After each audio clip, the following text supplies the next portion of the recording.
One of the themes of the course, maybe the main theme of the course, is the diversities of early Christianity. In fact, a lot of scholars like to talk about not Christianity in the first 100 years, but Christianities. This is one of the themes also of Bart Ehrman's textbook, so you should have picked up on this. There's lots of different kinds of Christianities, and we'll be talking about those kinds. Right. Today, we get to one of the most interesting differences to most people because most modern people are not at all familiar with the Gospel of Thomas. And so the Gospel of Thomas, not in our canon for several reasons, but we can talk about that at some point at the end of the lecture if you want to know. The Gospel of Thomas has become very famous, though, in the last part of the 20th century because it was rediscovered and published and it's created something of a sensation. According to the tradition, according to the Gospel of Thomas, Jesus had a twin brother. And his name was Didymus Judas Thomas. Now, Didymus is simply the Greek word for twin. It's also used as the Greek word for testicles for obvious reasons. There are usually two of them. So Didymus is the Greek word for twin, and Thomas is from a Semitic word, either Hebrew or Aramaic or Syriac, which are all three similar languages. Thomas would look like twin in those. So the guy's name is Judas. The Hebrew version would be Judah, the Greek word would be Judas, and the English version is Jude. So you sometimes see it in English translations, Didymus Jude Thomas. But it's the same word, Judah or Judas. So his real name is Judah or Judas, and Didymus and Thomas are his nicknames, one Greek and one Semitic or Aramaic. He was the twin brother of Jesus, according to early Christian tradition. Now, just one strand of early Christian tradition, that is Thomasine Christianity, the forms of Christianity popular especially in Syria and the East, which traced their existence back to the Apostle Thomas. So there really was an Apostle Thomas among the 12 of Jesus' disciples, and having the nickname twin. Traditional Orthodox Christians don't believe he was Jesus' twin brother. They just believe that he had the nickname twin because he was somebody else's twin brother. But in Thomasine Christianity, he was connected to Jesus himself as Jesus' twin. According to some forms of Eastern Christianity, therefore, especially the early forms in Syria, Mesopotamia, and India, and yes, there was very, very early forms of Christianity in the west coast of India, and if you meet an Indian person who's from that part of India and who considers themselves Christian, and they've been Christian for generations and generations, they will tell you, yes, Thomas was the apostle who brought the gospel to India the first time. So there are ancient traditions about this, and modern Indian Christians still trace their church back to the apostle Thomas. There are all kinds of Thomas literature from the ancient world.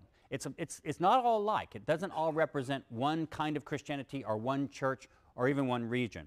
But besides the Gospel of Thomas, we know of the Infancy Gospel of Thomas. This is a wonderful little document. If you took my historical Jesus class, you get to read the fragments of the Infancy Gospel of Thomas that we still have. And it shows Jesus. Everybody wonders, well, what was Jesus like as a kid? You know, what games did he play? Did he play cops and robbers? Did he play with dolls? You know, what did Jesus do as a kid? Well, Thomas tells you. It tells you, for example, that he made a bunch of clay pigeons, and when this Jew, it's kind of an anti-Jewish document, this Jew comes up and says, you're not supposed to be doing that on the Sabbath, so Jesus claps his hands and the pigeons all fly off. The clay pigeons fly off. Or when one of his buddies, he gets mad at one of his buddies, so he strikes the kid dead and then has to raise the kid up again. When one of his teachers criticizes him, he says, "What do you know, you bimbo?" and strikes the teacher dumb and blind or something. You know, so Jesus as a little kid in the Gospel of Thomas, in the Infancy Gospel of Thomas, is kind of a little rat, but that's the way people imagined him as a child. So there's the Infancy Gospel of Thomas. There's the Acts of Thomas, which are very interesting. Thomas comes across as very anti-marriage, anti-family. There's the Hymn of the Pearl, or the hymn, as it's also called, the Hymn of Jude Thomas the Apostle in the Country of the Indians. Same document. We tend to call it the Hymn of the Pearl. There's the Book of Thomas, the Contender Writing to the Perfect. So all of these different texts sprang up in early Christianity, most of them in the 2nd century, The 2nd century was a time of a lot of Christian literature arising in different places that didn't make it into the Bible. Before the discovery, though, of the Nag Hammadi codices, and you probably already know how to spell Nag Hammadi because you've seen it in your textbook. It's just the name of a village in modern Egypt. I don't remember how many I's and D's and M's and D's it has, but it's something like that. That's that right? Dylan, who is one of our teaching assistants, he's an expert on all this stuff, so he can correct me. Nag Hammadi is a village in Egypt, and in 1945, while they were digging for some clay and that sort of thing, some Egyptian peasant found 13 large books. Remember the word codex or codices I talked about in one of the early lectures means the kind of book that has pages and all sewn up on one side to distinguish it from a book that's in a scroll form. So by this time he found these books. They had been buried there probably sometime in the 4th century, so in the 300s, and they'd probably been hidden there because that's about the time that certain forms of Christianity were being outlawed and declared heretical. There are 13 of these big books, and it's right along the Nile River, and we call these the Nag Hammadi Library or the Nag Hammadi Corpus, the Nag Hammadi text. That's just because the modern village near where they were found is Nag Hammadi. Before this 1945 discovery, and the Gospel of Thomas is one of many, many different texts that were discovered in this library of material. Before this, we knew that there was a Gospel of Thomas because early Christian writers would talk about it, usually to condemn it. And we had a few papyrus fragments, 3 papyrus fragments, that had Greek versions of just parts of the Gospel of Thomas, just pieces of it, from Oxyrhynchus, Egypt. But the Nag Hammadi discovery was really very, very exciting because it greatly increased our knowledge of some forms of Christianity that the only thing we had known about them was by Orthodox writers condemning it. And you know, when one kind of writer is condemning another bunch of people, you can't necessarily trust what they say. Orthodox writers, for example, claimed that Gnostics, who they took to be these heretics, we would talk about Gnosticism in this lecture, they said, oh, they have these wild sex orgies, and they drink blood, and they have cannibalism. Well, regular Christians were accused by their enemies of doing precisely the same thing. So we don't believe everything, but when we found these Nag Hammadi texts, we had sort of first-hand texts from these people who understood Christianity differently than what would come to be Orthodox Christianity. Now, the modern study of Gnosticism, therefore, has been completely revolutionized by this study because it brought to light a complete version of the Gospel of Thomas, although it was in Coptic translation of the Greek. It was originally written in Greek, translated into Coptic, which is an ancient Egyptian language. But it also brought to light all these other texts, not all by the same people, not all reflecting the same views. Some of them, for example, are just pieces of Plato or parts of the Bible and that sort of thing. These texts, as I said, were the texts we actually have, the Nag Hammadi codices, were written around the time 350, and we know this because the cardboard that was used to bind these things was made out of papyrus fragments and paper fragments that were older. So by dating some of the pieces of paper that were used to make the cardboard that bound these things, we can tell when at least these books were put together. But we think that a lot of these texts were actually written in the 2nd century, and the Gospel of Thomas, most scholars would say, is written before the year 200. Some scholars believe that the Gospel of Thomas goes all the way back to the 1st century and may even be as early as Mark or Q or even earlier. I think probably the majority of scholars don't believe that. I think the majority of us believe that the Gospel of Thomas was probably first written in Greek in the first half of the 2nd century, so between 100 and 150. But we don't really know. It's just a complete guess. Some of the sayings in the Gospel of Thomas look actually older. Bart Ehrman talks about why you would think a saying in one form might be older than a saying in another form. And that's debatable, but some of us, if we just compare the sayings side by side, those in the Gospel of Thomas, to some people would say, well, this looks actually like an older version of this saying of Jesus, or an older version of a parable of Jesus that we find in Matthew or Mark. And so some people have said, even if the Gospel of Thomas itself comes from the 2nd century, it may well contain what are more ancient versions of sayings of Jesus. This is why when people do historical Jesus research, that is, trying to figure out from the multiple Gospels that we have, what did the historical Jesus really say and really do, historically determined, people will use the Gospel of Thomas sometimes to say, well, this is actually more likely what Jesus actually, close to what Jesus actually said, and the canonical Gospel writers have edited it up a bit. So it's very debatable about that, but that's part of the value of the Gospel of Thomas, is that for a lot of scholars, we believe it takes us back at least to close to the time of Jesus in some of its sayings, but not necessarily in all of its sayings. There are 114 sayings, as you by now know, in the Gospel of Thomas, and as I said last time, scholars like to use 2-bit words when 1-bit words would do just as well. So instead of calling these sayings, you will often see them called logia. That's the plural. Logion is the singular. Logion is just Greek for a saying. So logia is just Greek for sayings. So often in scholarship, in your textbook, sometimes it'll say Logion 114 from the Gospel of Thomas. And that just means saying 114. There are 114 of them. And in fact, they're introduced, the Gospel is introduced by just the words, these are the obscure or the hidden sayings that the living Jesus uttered and which Didymus, Jude, Thomas wrote down. So it gives you sort of this little title right there at the beginning. Notice, there's no passion narrative. There's no description of the death of Jesus. There's no resurrection. And actually, most people think that Jesus speaks as if he's already been resurrected. So does this author intend us to think that this is the post-resurrection Jesus? Or did he just assume that even before his death, Jesus just talked this way? You have to use your imagination because the author doesn't really tell us much. Now, comparisons with other Gospels. Get out your text, your Gospel of Thomas, and read with me through some of these things. Look at Logion 9. This is the parable of the sower. Jesus said, listen, a sower came forth, took a handful, and cast. Now some fell from the pathway, and the birds came and picked them out. Others fell on a rock, but they did not take root in the soil and did not send up ears.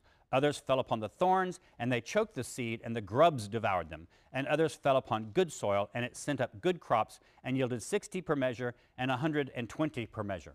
That's actually an example of when you have a saying that sounds more primitive, perhaps, in this gospel, because notice how that saying is shorter and a bit simpler than the same parable would be in either Matthew or Luke.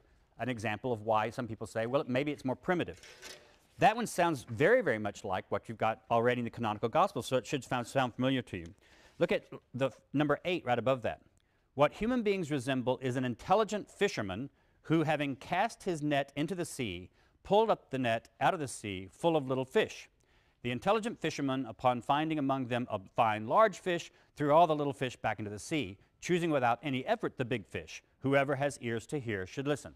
Now this translation, I'm reading from Bentley Layton's translation. He's a professor in our department. He's very famous as one of the top coptologists in the world, and so I'm using his translation of this. But that whoever has ears to hear should listen, even though the translation makes it sound slightly different, that's just exactly the same thing as you see in the Gospels. Let him who have ears to hear, hear. Layton just decided to translate it in a bit more colloquial English version. So that's just like what you would find practically in the other Gospels. Look in 30, saying 30. Jesus said, where there are 3 divine beings, they are divine. Where there are 2 or 1, I myself dwell with that person. That sounds a bit more odd, doesn't it? It sounds a bit like a saying of Jesus in the Gospels that says, wherever 2 or 3 are gathered together, I am there in the midst of them. But what is this about divine beings? Where there are 3 divine beings, they are divine. Where there are 2 or 1, I myself dwell with that person. It's a puzzle. You can tell how it's similar, but not exactly like the Synoptic Gospels. Look at saying 48. Jesus said, if 2 make peace with one another within a single house, they will say to a mountain, go elsewhere, and it will go elsewhere. Does anybody remember what the Synoptic version of that saying says? Anybody know your Bible well enough? Yes, sir? If you have faith the size of a mustard seed, you can tell a mountain to move and it will go. That's right. If you have faith the size of a mustard seed, you can tell a mountain to remove itself and it'll go. So it's in this thing about 2 making peace. again with another within a house. So it's the peacemaking that seems to give the power. 86.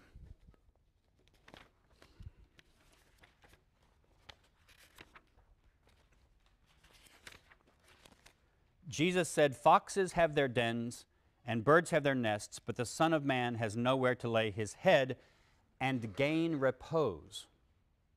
Now that sounds funny. Up until the last couple of words, it sounded just like the Synoptic Gospels, but this, at least Leighton, is translated, and it doesn't just say, "and get rest," and rest, lay his head and rest. Professor Leighton has, for some reason, translated this to sound a bit odd, "and gain repose." I think what that means is he's trying to signal that these last two words have some kind of special meaning for this author in this text. What kind of special meaning would that be? And then 113.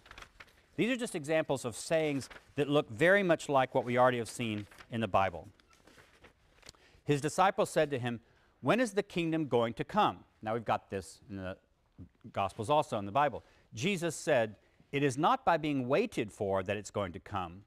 They are not going to say, 'Here it is,' or 'There it is.' Rather, the kingdom of the Father is spread out over the earth, and people do not see it." This is not the kingdom coming in the future, as we've seen it in Mark and Matthew and Luke. This is the kingdom is already here around the earth. And if you don't know that, it's just because you aren't recognizing it. There are, though, really interesting peculiarities of the Gospel of Thomas, and let's look at some of those. First, look at 13. These are some sayings that look more odd to us. Jesus said to his disciples, "Compare me to something and tell me what I resemble." This is starting off sounding like what we've seen already. Simon Peter said, "A just angel is whom you resemble." Matthew said to him, "An intelligent philosopher is what you resemble." Thomas said to him, "Teacher, my mouth utterly will not let me say what you resemble." Jesus said, "I am not your teacher, for you..." Now notice Leighton's letting you know. Are you using the same translation that I am? That's right. I thought I gave you the same translation. Leighton says, lets you know because you can't tell in English whether that your teacher is singular you or plural you, and he tells you it's singular in the Coptic.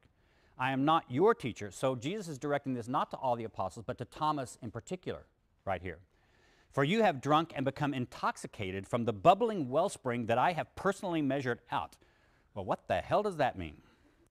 "And he took him," that is, took Thomas, "withdrew and said 3 things to him. Now when Thomas came to his companions, they asked him, 'What did Jesus say to you?' Thomas said to them, 'If I say to you,' plural, 'one of the things that he said to me, you will take stones and stone me, and fire will come out of the stones and burn you up.'" Sort of an ancient version of, "I'd tell you, but then I'd have to kill you." Look at 29. Jesus said, "It is amazing if it was for the Spirit that flesh came into existence. And it is amazing indeed if spirit came into existence for the sake of the body. But as for me, I am amazed at how this great wealth has come to dwell in this poverty." What does that mean? Look at the very last saying. I hope some of you noticed this when you were reading over this before you came to class. Simon Peter said to them, "Mary should leave us." He's talking about Mary Magdalene, probably. "For females are not worthy of life." Jesus said, "See, I am going to attract her to make her male, so that she too might become a living spirit that resembles you males. For every female that makes itself male will enter the kingdom of heaven." Okay. Look at 24. I'm just picking out some sayings that are rather mysterious. His disciples said, "Show us the place where you are, for we must seek it." He said to them, "Whoever has ears should listen. There is light existing within a person of light, and it enlightens the whole world. If it does not enlighten, that person is darkness." The previous saying had this duality of male and female that was somehow significant in some mysterious way. This one shows us there's also a duality of concern to this author of light and darkness. So there's dualisms, and especially a light-darkness dualism, male-female dualism, and a soul-body dualism. We've already seen that. There's also this word that Leighton translates as the entirety, and some modern translations will just leave it, they'll just transliterate the Greek that it's from, pleroma. Pleroma is a Greek word that comes important in some philosophy in the ancient world, and some intellectual, and it just means the all or the fullness. But it's an abstract word meaning full or fullness. But it comes to be some kind of technical term that refers to, I don't know, all of existence or the fullness of being, or like think of German philosophy with fullness with being with a capital B, or existence with a capital E. So that word often occurs here, and when you see the word entirety in Layton's translation, he's translated that word pleroma. Jesus said, and this is 67, if anyone should become acquainted with the entirety, the pleroma, and should fall short at all, that person falls short utterly. Several other places, saying 77 has another reference to that. Notice we've already seen that this text does not take the kingdom of God as something existing in the future. In fact, this text is not at all eschatological. Remember, we encountered this word in a previous lecture, which just means something having to do with the end, eschaton in Greek meaning the end. This author is not eschatological. He doesn't think Christianity, he doesn't think Jesus' teachings are about the future at all. They're about now, they're about the present. So there are several sayings in Thomas, unlike the sayings in the Gospels, in the canon, that are not eschatological. They very much point to the present. There's also something else. This author is concerned about something like integration. Look at saying 61. Jesus said, two will repose on a couch, one will die, one will live. Salome said, who are you, O man? Like a stranger, you have gotten upon my couch, and you have eaten from my table. Jesus said to her, it is I who come from that which is integrated. I come from that which is one. I come from that which is not divided. I was given some of the things of my Father. She apparently, there's a lot of holes in the text where you see those dots, and that's showing that there are lacunae, that is just holes in the actual document that that we get this from. So there are gaps in the text. I am your female disciple, she seems to say to him at some point. And then eventually he seems to answer, therefore I say that such a person, once integrated, will become full of light. But such a person, once divided, will become full of darkness. So there's a divided, integrated dualism that's going on in this text also. The kingdom is invisible. I think I've already pointed this out. The idea is that the kingdom is not something you say, look, it's over there, or look, it's here. 1:13, I've already read that. The kingdom of the Father is spread out over the earth, but most people don't see it. And then look at saying 3, right at the very beginning. Jesus said, if those who lead you say to you, see, the kingdom is in heaven, then the birds of heaven will precede you. If they say to you, it is in the sea, then the fish will precede you. But the kingdom is inside of you, and it is outside of you. When you become acquainted with yourself, now the word acquainted here means when you become really knowledgeable, and it comes from, the Greek word here is gnosis, where we get the term Gnostics. That Greek word means gnosis, but it means gnosis in some kinds of technical way in these documents, which is it's not something you just know with your head. It's something you really, really know. And so to express that, Professor Layton usually translates this word as acquaintance, or becoming acquainted with it. When you become acquainted with yourselves, then you will be recognized, and you will understand that it is you who are children of the living Father. But if you do not become acquainted with yourself, if you don't have gnosis of yourself, then you are in poverty, and it is you who are the poverty. What is all this going on? These things are things that sound a bit familiar, and we might be able to figure them out because these are themes. You can tell that there are themes of light and darkness, poor and riches, inside and out, soul and body, spirit and body, male and female. But there are some sayings that are just really inscrutable. Look at saying 7. Jesus said, blessed is the lion that the human being will devour, so that the lion becomes human. And cursed is the human being that the lion devours, and the lion will become human. What does that mean? I have no clue. And that's really honest. Look at 15.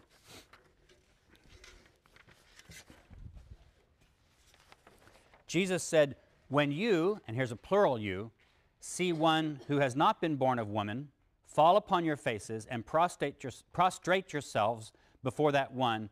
It is that one who is your father. Someone not born of women is your father. 97. Now, you see, aren't you glad that I didn't make you do an exegesis paper of these sayings? Jesus said, what the kingdom of the Father resembles is a woman who was conveying a jar full of meal. When she had traveled far along the road, the handle of the jar broke, and the meal spilled out after her along the road. She was not aware of the fact. She had not understood how to toil. When she reached home, she put down the jar and found it empty. How profound, Jesus. She lost her meal, and she found her jar empty when she got home. Okay. 98, right below that. Jesus said, what the kingdom of the Father resembles is a man who wanted to assassinate a member of court. At home, he drew the dagger and stabbed it into the wall in order to know whether his hand would be firm. Next, he murdered the member of court. That's what the kingdom is like. Now you know exactly what the kingdom is like, right? 105. Jesus said, whoever is acquainted with the father and the mother will be called the offspring of a prostitute. All right, what's going on here? This document has caused and still causes all kinds of debate among scholars. You could go online right now and you will see tons and tons and tons of stuff written about the Gospel of Thomas, some by real scholars and intelligent, wise people like me, although I've actually never written about the Gospel of Thomas because I don't want to get in that mess. But I have good scholarly friends who publish on the Gospel of Thomas and argue their theories. Others by just absolute kooks who are using the Gospel of Thomas for all kind of experimental spirituality and religion and, you know, mind stuff. I'm trying to watch my language. So, but then you'll also have, even if you took very reputable scholars, you will have wide differences of opinion. And one of the big differences of opinion right now, when the Gospel of Thomas first became published, people are sort of talking about it as, oh, this is a Gnostic gospel. It represents a form of Gnosticism, which I'll explain in a moment. Other people have said, no, it's not Gnostic. It doesn't have all the main things that we look for. In fact, they've even said we shouldn't even use this term Gnosticism anymore because it doesn't refer to anything we can actually locate in the ancient world. It refers to a whole bunch of different things, and nobody can come up with a good definition of Gnosticism or the Gnostic church. So scholars right now, some scholars will say, let's get rid of the term entirely and call it something else, whatever it is this thing is. Others continue to use the term. Bart Ehrman wrote your textbook, if you'll notice. He goes ahead and sort of takes the Gospel of Thomas as representing some kind of Gnosticism, but maybe not all of whatever would be called Gnosticism, and he admits that there's a big debate. Now I'm going to, a little bit of terminology. I've already told you what the term Gnostic comes from this word gnosis, and the word Gnostikos was used by some people in the ancient world to refer to themselves, but they didn't necessarily mean by that they were in some kind of sect called Gnosticism. For example, Clement of Alexandria, who wrote around the year 200, a very famous early Christian scholar, considered by later Christianity to be perfectly orthodox. He talked about Gnostic Christians and thought he was himself a Gnostic Christian. And what he meant by that apparently was just that he was one of the more knowledgeable. He was one of the more wise Christians. He was in the know. And he seems also to have had an idea that there were two kinds of Christian knowledge. There's public knowledge that all Christians have, and then there's special kind of hidden knowledge, esoteric knowledge, that only certain kinds of Christians have. And so this idea that you have esoteric knowledge would be called a Gnostic kind of notion. So there are even Orthodox Christians who might use the term Gnostic in the 2nd century to refer even to themselves. So that's just what the word Gnostic often meant. It would have looked a bit weird to an ancient Greek speaker, but it would have been understandable as simply a knowing person. There are other terms, though, that I want to talk about. I've already mentioned, I believe, the term proto-Orthodox.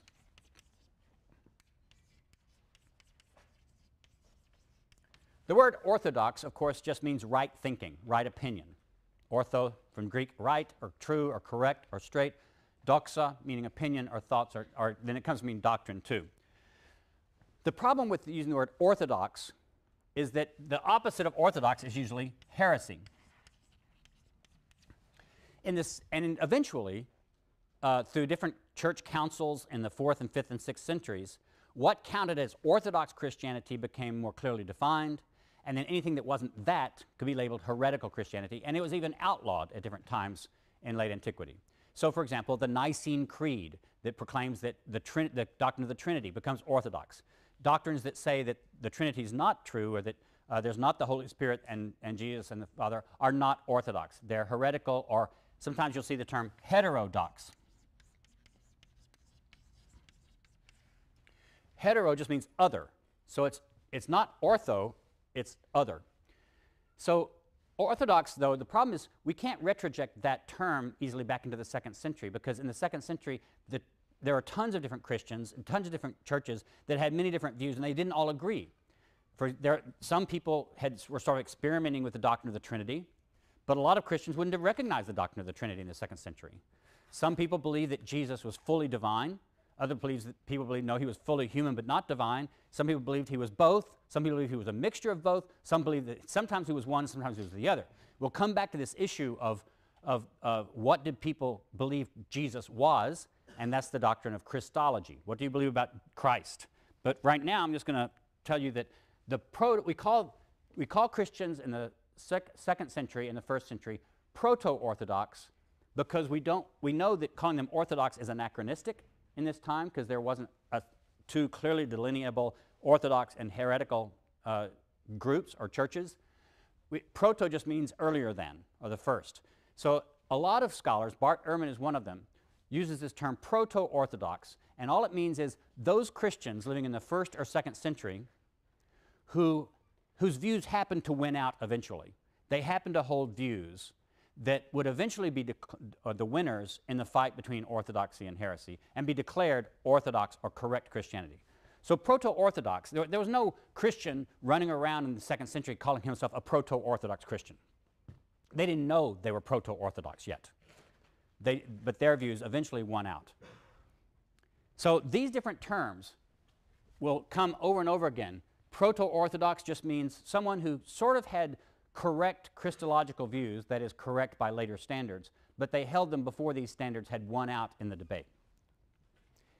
Ancient Gnosticism, if you want to call it that, does not seem to have been one church.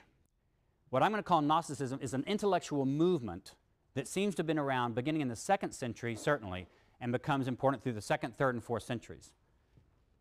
It's not a church or an institution in the sense that we doubt that you could have walked into, say, the town of Antioch and looked for the Gnostic church. It seems like the people who wrote these documents and collected these materials that we find in the Nag Hammadi text and the Gospel of Thomas, they seem to have been intellectuals who were impressed with Jesus, impressed with the Jewish scripture in a lot of cases, impressed with a lot of the teachings of Christianity, but they interpreted them through the eyes of a certain popular Platonism at the time. That is, they seem to have been influenced by different philosophical views and also just different intellectual views. So when they read the book of Genesis, for example, they would read the book of Genesis, but read it as if they were reading it through the eyes of Plato's Timaeus, the great Platonic dialogue in which Plato puts forth his own sort of cosmology and his own view of the gods and the world.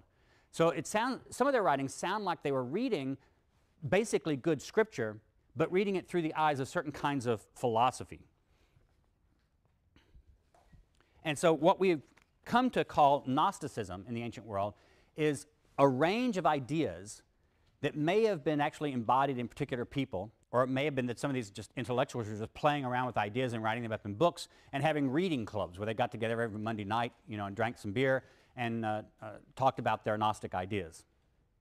Platonism itself might be called proto-Gnostic, that is, Gnosticism before Gnosticism. For example, in Platonism, especially of this time, you have a strong emphasis of a dualism of body and soul, or body and spirit. And in that dualism, often the body or the materiality, the fleshly existence, the harder matter of things, becomes less good, sometimes even probably bordering on evil in some people's thought, and spirit or the soul or the mind is the good thing. So you have a mind-body dualism, of body and soul dualism. And often there's a deprecation of the body and a deprecation of matter as morally inferior. Now, why would matter be considered inferior to non-material substance? Because what happens to your body eventually? You all have gorgeous bodies now, but eventually you're going to look like me.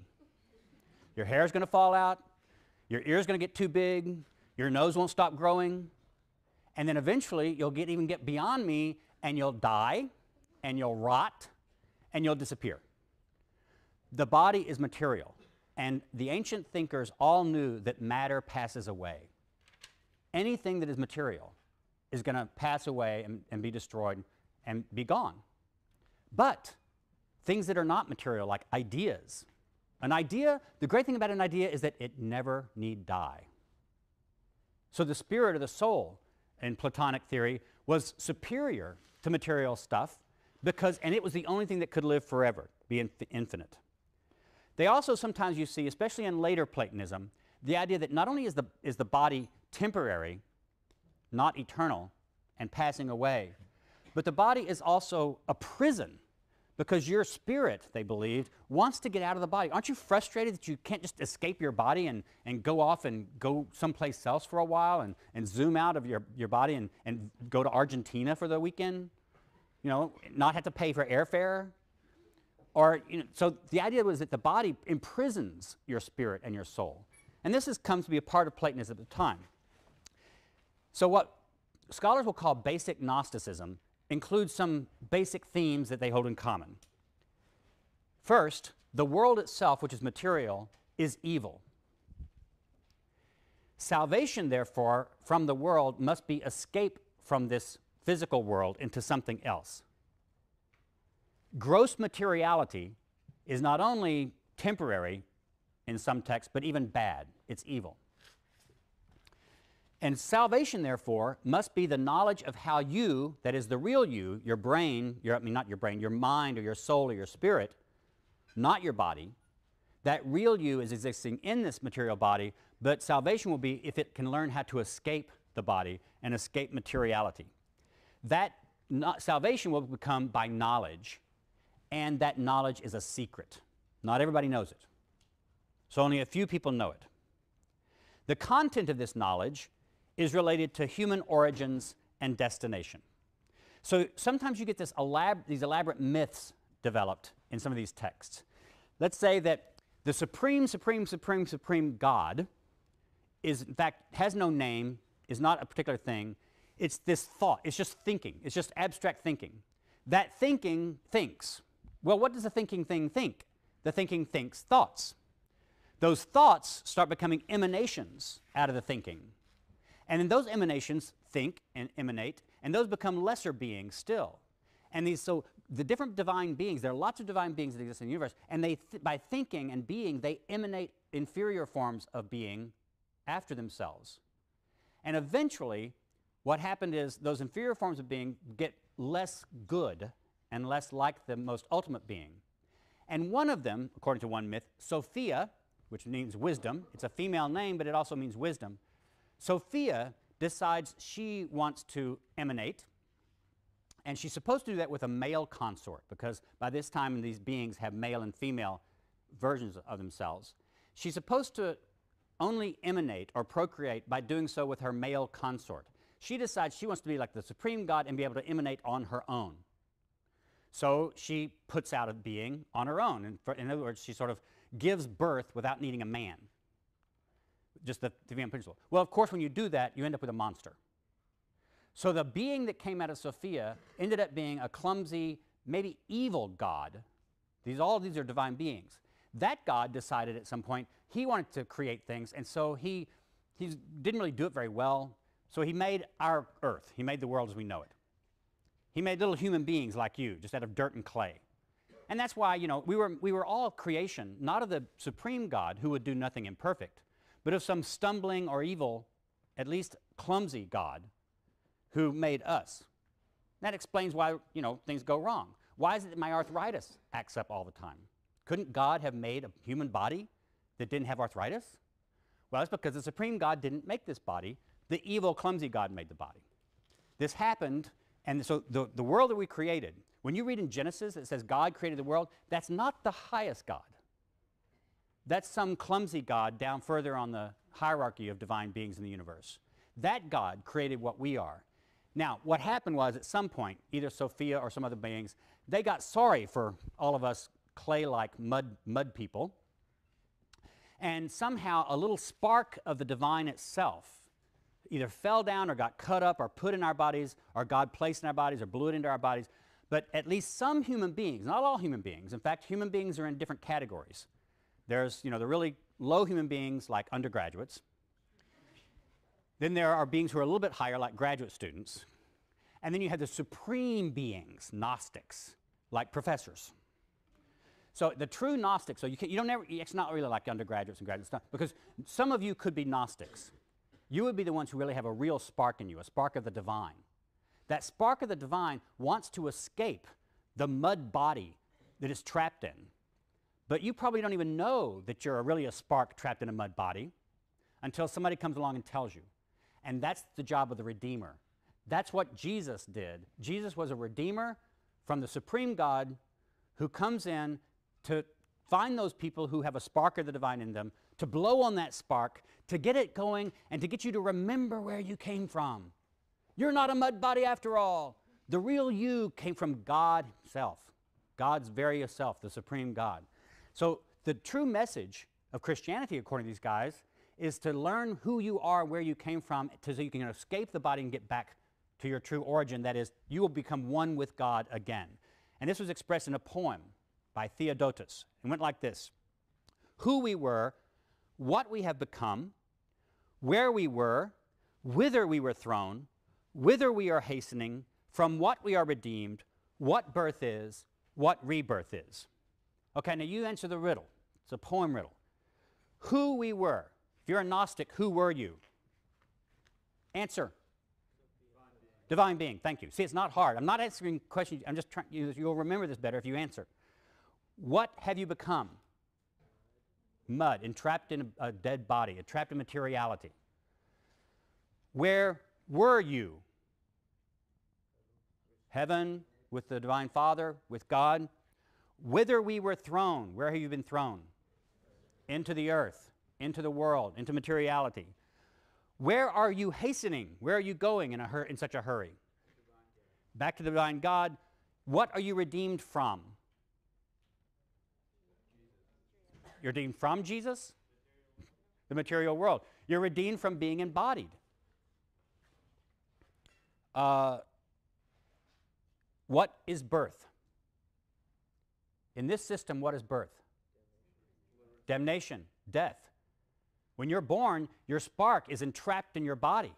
That's not a good thing. You shouldn't be celebrating your birthday, for crying out loud. That's like celebrating when you were thrown in prison. And what is rebirth?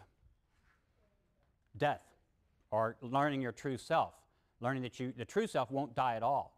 So this learning is your rebirth. So the little poem is a riddle that contains these doctrines within itself. So here's the true self. The spark of light is trapped in an alien body with all its sensual passions.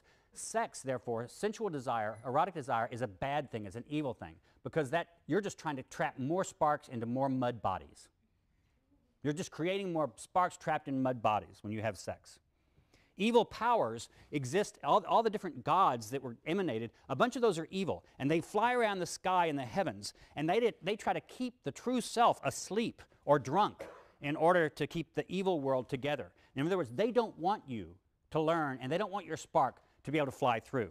But really wise guys like me, we have the secrets, and I can give you words, clues, secrets, that if you know those things, you can use these secrets to unlock the gates that lead back to God. So this is kind of a common storyline or myth. There's a hymn of the pearl that I mentioned before, which basically tells this, that a king of the east sends a royal prince by way of the region of Messene to Egypt in order to get a precious pearl, which is being guarded by a fierce dragon. Yeah. It's like a video game, right?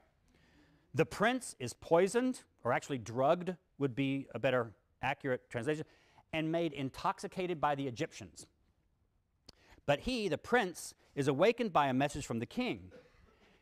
He, the prince, takes the pearl by defeating the dragon with the name of his father and returns to the east, where he puts on a robe of knowledge, gnosis, and ascends to the king's palace, entering the realm of peace and living happily forever after. It's a nice little fable about a prince who goes to a foreign land, finds the thing of value, defeats the evil purposes, and goes back. So some people, therefore, have read the Gospel of Thomas as being precisely this kind of, that some of the sayings of the Gospel of Thomas make sense if you presuppose these mythological structures and ideas. And again, some scholars would say, well, you're just putting together, as a modern scholar, a bunch of disparate kind of texts and ideas and putting them in a system. Well, yes, that's where I disagree with some people, because I want to say I believe that there's enough commonalities between enough documents that we can say that there are people who had these kinds of common ideas. And this basic structure that I've called the Gnostic structure, the Gnostic myth, certainly influenced ancient writings of some sort, and there was some kinds of Christianity that were heavily influenced by this. So, for example, look back to Thomas for our last closing minutes, and let's read some of these sayings that sound puzzling to us. And if we assume this myth, maybe we'll read them differently. Look at 21. Mary said to Jesus, "What do your disciples resemble?" He said, "What they resemble is children living in a plot of land that is not theirs. When the owners of the land come, they will say, 'Surrender our land to us.' They, for their part, strip naked in their presence in order to give it back to them, and they give them back their land." It could be an allegory. Who are the owners of the land? The evil powers that rule the earth. Who are the children? Who are the real disciples of Jesus? Those people who know enough to say, when the earth is demanded of you, when your body is demanded of you by these evil powers, give it up. Just give it. It's not valuable anyway. Look at 24. His disciples said, "Show us the place where you are, for we must seek it." He said to them, "Whoever has ears should listen. There is a light existing within a person of light, and it enlightens the whole world. If it does not enlighten, that person is darkness." Remember how I said some people are just dark people? They're just mud people. But some people have a light in them, and what it means to become a true Gnostic is to learn that you are one who has that light. 37. His disciples said, "When will you be shown forth to us, and when shall we behold you?" Jesus said, "When you strip naked without being ashamed, and take your garments and put them under your feet like little children and tread upon them, then you will see the child of the living, and you will not be afraid." Okay, what's the Gnostic interpretation of that? Stripping the material world off yourself. When you strip your soul, your spark of the body, when you realize that it's not the real you, and you come to know the real you, that's what's going to happen. 56. Jesus said, "Whoever has become acquainted with the world has found a corpse, and the world is not worthy of the one who has found the corpse." The world is just a dead body. So all of these, there are several of the sayings that if you go back through the Gospel of Thomas, with some of this background information I've given you of these ancient myths and ideas, some of these sayings seem to fit that myth and fit that notion. There are other things, though, about what I've just told you that you don't find in the Gospel of Thomas, and those are the things emphasized by people who say the Gospel of Thomas shouldn't be called Gnostic. For example, there's no mention in here of an evil God that creates the world, like you find in some of these Nag Hammadi texts. You have the Father, you have apparently the good God, you have Jesus, but there's no emphasis on creation here as being a bad thing. So some people have said that's one of the fundamental things about the Gnostic myths, and it's not in the Gospel of Thomas. Therefore, the Gospel of Thomas is not Gnostic. There are also simply no string of myths and evil gods' names, which you often find in the text from Nag Hammadi. So some scholars would say the Gospel of Thomas may have some things in common with Platonism of the time, maybe even something in common with certain Gnostics, but it itself is not. But if you take the Gospel of Thomas as representing those ideas, then Jesus comes across, the Christology of the Gospel of Thomas becomes something different from the Christology of the other texts, or at least Matthew, Mark, and Luke. As we'll see, the Gospel of John looks a lot more like this than the Synoptic Gospels did. But Jesus becomes this Redeemer figure, this Gnostic Redeemer figure who comes into the world of materiality in order to find those who have sparks of light to blow on their sparks of light, to transmit hidden knowledge to them so they can get back. And if you'll stay with me the rest of the semester, maybe I can give you those secrets and you can escape your mud bodies too. All right? You have your sections this week. By tomorrow, they'll be up online at the classes server, the different instructions for the rest of the sections, and you'll need to look at that because at your section on Thursday or Friday, you'll need to choose which day and which topic you'll do your paper for. So that will be online by tomorrow morning. Thank you. See you next time.